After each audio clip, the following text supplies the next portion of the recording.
जय माता दी। महाभागवत देवी पुराण का 38वां अध्याय। श्री महादेव जी बोले, नारद जी, मुनि श्रेष्ठ वशिष्ठ जी ने महाबाहु राम, लक्ष्मण, भरत तथा शत्रुघ्न को देवी के मंत्र की दीक्षा दी। वो चारों भाई भी सभी शास्त्रों में प्रवीण हो गए। एक बार महामुनि विश्वामित्र जी आए और अपने यज्ञ की रक्षा के लिए श्री राम और लक्ष्मण को उनके पिता से मांगकर तपोवन में ले आए।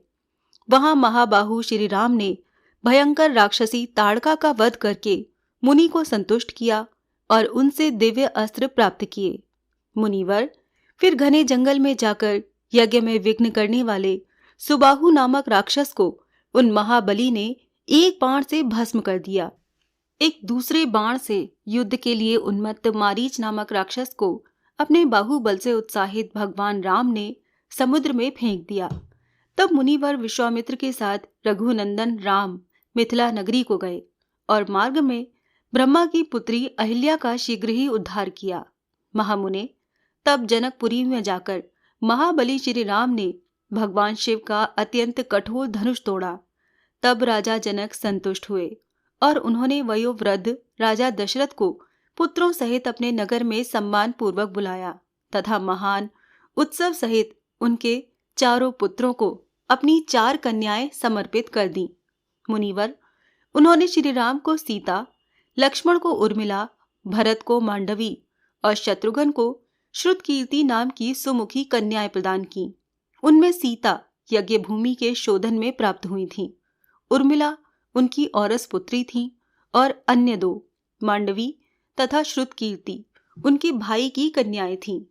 महामती नारद जी विवाहोपरांत अपनी पत्नियों सहित चारों भाई अपने पिता दशरथ जी के साथ शीघ्र ही अयोध्या नगरी की ओर चले।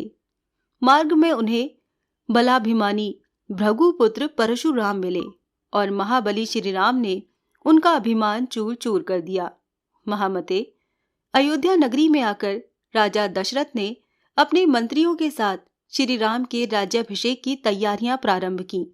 मुनि श्रेष्ठ, इस अवसर पर देवताओं ने विघ्न रचा, जिससे रानी कैकई ने अपने पुत्र के लिए राजा दशरथ से राज्य मांग लिया और 14 वर्षों के लिए श्री राम का वनवास भी मांगा। सत्य प्रतिज्ञ राजा दशरथ ने उसको वो वर दे दिए।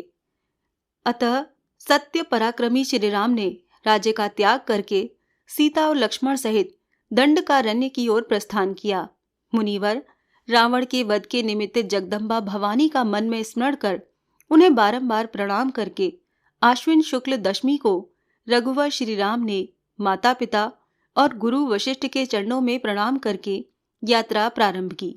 नारद जी, पुत्र के वियोग से दुखी होकर राजा दशरथ उच्च स्वर से रोने लगे। मंत्री सुमंत्र के साथ रथ में बैठकर श्री राम अपने छोटे भाई लक्ष्मण और सीता को साथ लेकर अयोध्या नगरी से बाहर निकले। शोक से व्याकुल प्रजाजन उनके पीछे पीछे निकल पड़े। बुद्धिमान राम पुरजनों को छोड़कर श्रृंगवेरपुर आए और मंत्री सुभद्र को रथ के साथ वापस भेज दिया। नारद जी, वहां श्री राम और लक्ष्मण ने अपने सिर पर जटाएं बनाई और सीता जी के साथ नाव में चढ़कर गंगा जी को पार करके वो भरद्वाज आश्रम में आए और वहां से चित्रकूट चले गए। मुने, राजा दशरथ ने सुमंत्र के मुख से श्री राम का वनगमन सुनकर दुख के आवेग में प्राणों का त्याग कर दिया। तत्पश्चात अपने मामा के घर से वापस आकर भरत ने राजा दशरथ के मरणोपरांत की समस्त क्रियाएं संपन्न की। अपनी माता को बार बार धिक्कारते हुए वो अपने भाई शत्रुघ्न और अमात्यों को साथ लेकर भगवान श्री राम के पास गए। तब भरत जी ने श्री राम को वापस लौटाने का बहुत यत्न किया, किंतु उन्होंने वो बात नहीं मानी और देवताओं का कार्य संपन्न करने हेतु भरत को बार बार सांत्वना देकर श्री राम घोर दंडकारण्य की ओर चले गए। तदंतर उनकी आज्ञा से वो भरत भी वापस लौट आए। मुने, भरत अपने छोटे भाई शत्रुघ्न और परिजनों के साथ नंदी ग्राम में रहे। वो भरत श्री राम का मन से स्मरण करते हुए जटा धारण कर राज्य सुख का परित्याग करके भूमि पर शयन करते हुए 14 वर्षों तक उनके वन से वापस आने की प्रतीक्षा करने लगे। महामते, उधर श्री राम ने दंडकारण्य में विराट नामक भयंकर राक्षस का वध करके पंचवटी में पर्ण कुटी बनाकर राक्षसों का विनाश करने के लिए कुछ काल तक निवास किया। वहां शूर्पणखा नाम की स्वेच्छा रूप धारण करने वाली राक्षसी काम के वशीभूत होकर श्री राम को पति बनाने की इच्छा से उनके पास आई।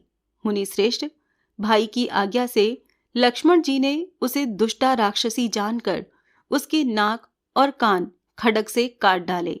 तब वो भयानक राक्षसी रोती हुई अपने भाई खर और दूषण के पास जाकर क्रोधपूर्वक कहने लगी।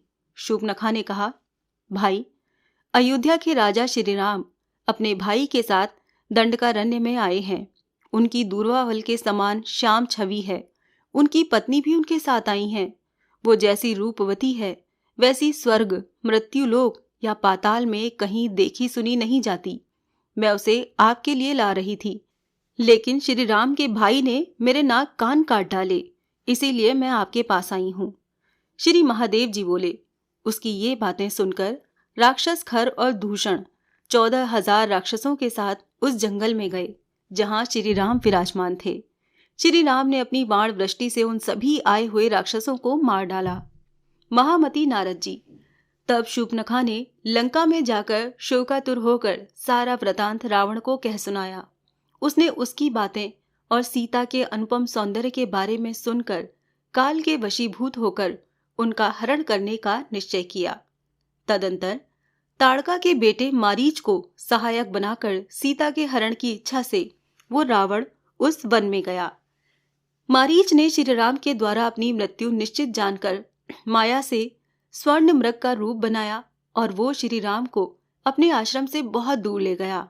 मुने, श्री राम ने उस पर शरसंधान किया और उससे घायल होकर वो राक्षस पृथ्वी पर गिर पड़ा तथा हे लक्ष्मण ऐसा पुकारने लगा।